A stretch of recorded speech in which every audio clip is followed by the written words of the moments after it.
മൂന്നാറിലെ തണുപ്പിൽ അവന്റെ കൈകൾ ആവേശപൂർവ്വം അവളുടെ ശരീരത്തിൽ മുഴുവൻ അനുഭൂതി നിറച്ചൊഴുകുകയാണ്.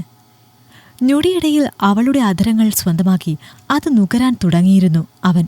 അവളും ആ ഒരു അനുഭൂതിയിൽ സ്വയം മറന്ന് അവളിലേക്ക് അവൻ ആഴ്ന്നിറങ്ങാൻ തുടങ്ങിയ നിമിഷം അവളും അവനെ വല്ലാതെ ആഗ്രഹിച്ചിരുന്നു. തന്നിലെ സ്ത്രീയെ നിമിഷനേരം കൊണ്ട് രതിയുടെ പൂർണ്ണതയിലെത്തിച്ചവൻ അവനെ തന്നെ നോക്കിക്കിടന്നു സഹസ്ര. കൂടിപ്പോയാൽ 20 വയസ്സ് കാണും അവന്. അവൾക്ക് പ്രായം 16. വീട്ടിൽ നിന്നും പ്രോജക്റ്റാണെന്ന് പറഞ്ഞ് ചാടിയതാണ് രണ്ടുപേരും.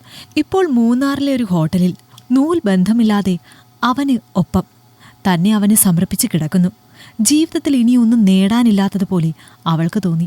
പ്രിയപ്പെട്ടവന് എല്ലാം സമർപ്പിച്ചല്ലോ, ഇനി ഈ ലോകം തന്നെ പിടിച്ചടക്കിയ സന്തോഷമാണ്. ആ ദിവസം തന്നെ 4-ൽ കൂടുതൽ തവണ ഇരുവരും ലൈംഗിക ബന്ധത്തിലേർപ്പെട്ടു. അവനും മടുപ്പ് തോന്നിയില്ലെങ്കിലും അവൾ ക്ഷീണിച്ചു കഴിഞ്ഞിരുന്നു. ഉച്ചയോട് രണ്ടുപേരും റൂമിൽ നിന്നും പുറത്തേക്കെത്തി. ഭക്ഷണം കൂടി കഴിച്ചതിനു ശേഷം അവളെ വീടിനടുത്തുള്ള ബസ് സ്റ്റോപ്പിൽ ഇറക്കിവിട്ട് ഒന്ന് നോക്കുക പോലും ചെയ്യാതെയാണ് അവൻ പോയത്. ഇത്രയും നാളും യാത്ര പറഞ്ഞു പിരിയുമ്പോൾ തന്നോട് പ്രണയത്തോടെ വിട ചൊല്ലിയവൻ ഇന്ന് എന്ത് സംഭവിച്ചുവെന്ന് അവളും ഒന്ന് ശങ്കിച്ചു. 2 മാസമായിരിക്കുന്നു അവനെ പരിചയപ്പെട്ടിട്ട്. ഫേസ്ബുക്കിൽ കൂടിയുള്ള പരിചയമാണ്. അത് പിന്നീട് പ്രണയമായി മാറുകയായിരുന്നു. ആദ്യമായി അവനെ കണ്ടത് മുതലുള്ള നിമിഷങ്ങൾ ഓർമ്മിച്ചുകൊണ്ടാണ് അവൾ വീട്ടിലേക്ക് നടന്നത്. തന്റെ ഒരു ഫോട്ടോ ലൈക്ക് ചെയ്ത് മ്യൂച്വൽ ഫ്രണ്ട്സിന്റെ സജഷനിലാണ് അവരുടെ ഫ്രണ്ട് റിക്വസ്റ്റ് ആദ്യം വരുന്നത്. ആദ്യമൊക്കെ അവൻ ഹായ് അയക്കുമ്പോൾ അതിനു മറുപടി പോലും കൊടുക്കുമായിരുന്നില്ല. പിന്നീടൊരിക്കൽ തന്റെ ഒരു പ്രൊഫൈൽ ഫോട്ടോ കണ്ട് താൻ സുന്ദരിയാണെന്ന് അവൻ അതിന് കമന്റ് ചെയ്തു. അപ്പോൾ മുതലാണ് അവനോട് സംസാരിച്ചു തുടങ്ങിയത്. തന്റെ സൗന്ദര്യത്തെ വർണ്ണിച്ചുകൊണ്ടായിരുന്നു അവൻ സംസാരിച്ചത് മുഴുവൻ. വലിയ സന്തോഷപൂർവ്വമായിരുന്നു പിന്നീട് അവനോട് താൻ സംസാരിച്ചത്. പിന്നീട് പതിയെ വാട്സപ്പ് കോളുകളിലേക്ക് അത് ചുരുങ്ങി. വീഡിയോ കോളിൽ വിളിക്കാൻ തുടങ്ങിയതിനു ശേഷമാണ് പ്രണയം മുട്ടിടാൻ തുടങ്ങിയത്. എത്രയോ രാത്രികളിൽ വീഡിയോ കോളിന്റെ മറുതലക്കിൽ ഇരുന്നവൻ തന്നെ വികാരത്തിന്റെ കൊടുമുടിയിൽ എത്തിച്ചിരിക്കുന്നു. അവന്റെ മുൻപിൽ സർവം സമർപ്പിക്കുമ്പോഴും അവനു മുൻപിൽ വസ്ത്രങ്ങൾ അഴിച്ച് വീഡിയോ കോൾ ചെയ്യുമ്പോഴും ഒട്ടും തന്നെ കുറ്റബോധം തോന്നിയിരുന്നില്ല. അച്ഛൻ കൽപ്പണിയാണ്, അമ്മ തൊഴിലുറപ്പിന്റെ പണിക്ക് പോകും. കുട്ടിക്കാലം മുതലേ തന്നെയും അനുജനെയും ഒരു ബുദ്ധിമുട്ടും അറിയിക്കാതെയാണ് മാതാപിതാക്കൾ വളർത്തിയിട്ടുള്ളത്. അവർ കഴിക്കാതെ തങ്ങൾക്കിഷ്ടമുള്ളത് വാങ്ങിത്തരികയും അവർ ഉടുക്കാതെ തങ്ങൾക്ക് ഓണത്തിന് കോടി വാങ്ങിത്തരികയും ഒക്കെ ചെയ്യാറുണ്ട്. അങ്ങനെയുള്ള മാതാപിതാക്കളെ വിഷമിപ്പിക്കുന്നതിൽ ഒട്ടും തന്നെ വേദന ആ നിമിഷം അവൾക്ക് തോന്നിയിരുന്നില്ല. അവൾക്ക് അതിലും വലുത് തന്റെ കാമുകനായിരുന്നു. അവന് തന്നെ സമർപ്പിക്കുവാനുള്ള വ്യഗ്രതയായിരുന്നു. വീട്ടിലെത്തിയപ്പോൾ അമ്മ തൊഴിലുറപ്പ് കഴിഞ്ഞ് വന്നിട്ടുണ്ട്. അച്ഛന് കരിങ്കല്ല് ചുമക്കുന്നതാണ് ജോലി.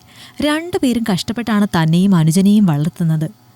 അവരുടെ ഇല്ലായ്മകളൊന്നും അറിയിക്കാതെ ആവശ്യമുള്ളതെല്ലാം നൽകാറുണ്ട് അവർ. ഭക്ഷണം കഴിക്കാതെ താൻ ചോദിക്കുന്ന മന്തിയും ബിരിയാണിയും ഒക്കെ വാങ്ങി തന്നിട്ടുണ്ട്. വില കൂടിയ വസ്ത്രങ്ങൾ മാത്രമാണ് താൻ ധരിക്കാറുള്ളത്. അതൊക്കെ എപ്പോഴും വാങ്ങിത്തരാൻ അവർക്ക് മാർഗമില്ലാത്തതുകൊണ്ടാണ് പ്രണയബന്ധത്തിന് പോയത് തന്നെ. മനു ഫേസ്ബുക്കിൽ കൂടി പരിചയപ്പെട്ടതിനു ശേഷം പലപ്പോഴും തനിക്ക് വില കൂടിയ വസ്ത്രങ്ങളും മൊബൈൽ ഫോണുകളും പിന്നെ മിഠായികളും തന്നിട്ടുണ്ട്. പിന്നീട് മിഠായിക്ക് പകരം വെളുത്ത നിറത്തിലുള്ള ഒരു പൊടി തരാൻ തുടങ്ങി. അത് കഴിച്ചു കഴിയുമ്പോൾ വല്ലാത്തൊരാസക്തിയാണ് അവനോട് തോന്നുന്നത്. അങ്ങനെ അവൻ വിളിക്കുന്നതൊക്കെ പോകാറുണ്ട്. കഴിച്ചു കഴിയുമ്പോൾ ശരീരത്തിൽ എന്താണ് സംഭവിക്കുന്നത് എന്നറിയില്ല. അവനെ കൂടുതലായി ആഗ്രഹിക്കുകയാണ് ചെയ്യുന്നത്. അങ്ങനെ ഒരു ദിവസം തന്നെ 1-ൽ കൂടുതൽ തവണ പരസ്പര സമ്മതപ്രകാരം ലൈംഗിക ബന്ധത്തിൽ ഏർപ്പെട്ടിട്ടുണ്ട്. ചിലപ്പോഴൊക്കെ അർത്ഥബോധാവസ്ഥയിൽ അവൻ തന്നെയാണോ തന്നോടൊപ്പം ഉള്ളത് എന്ന് പോലും തോന്നാറില്ല.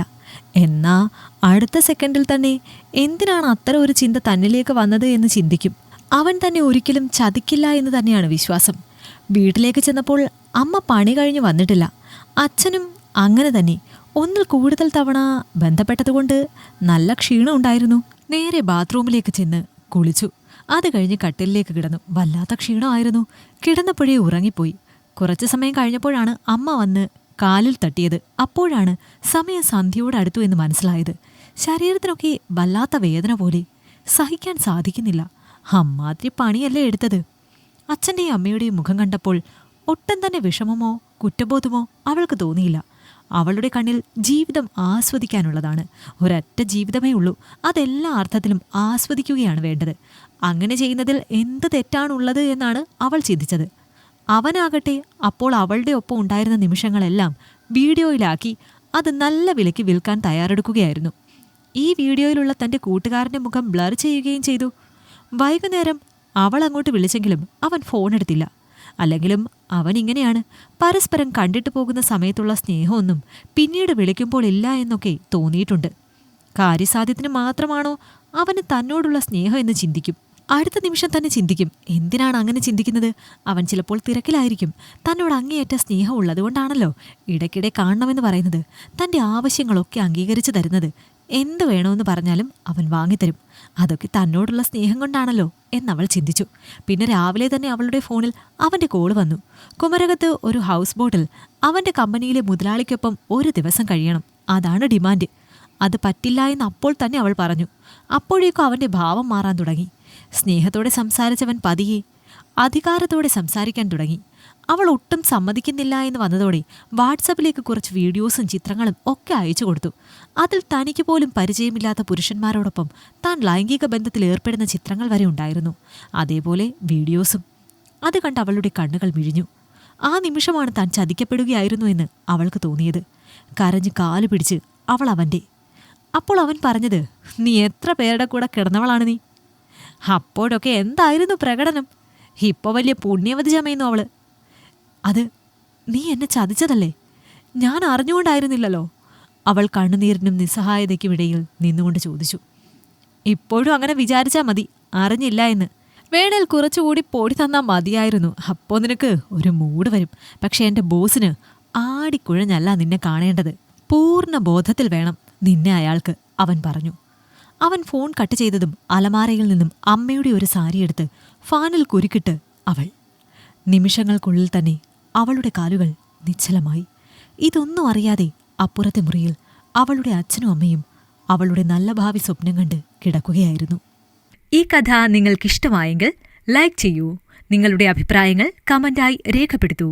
കൂടുതൽ കഥകൾ കേൾക്കാൻ ഈ ചാനൽ സബ്സ്ക്രൈബ് ചെയ്യൂ.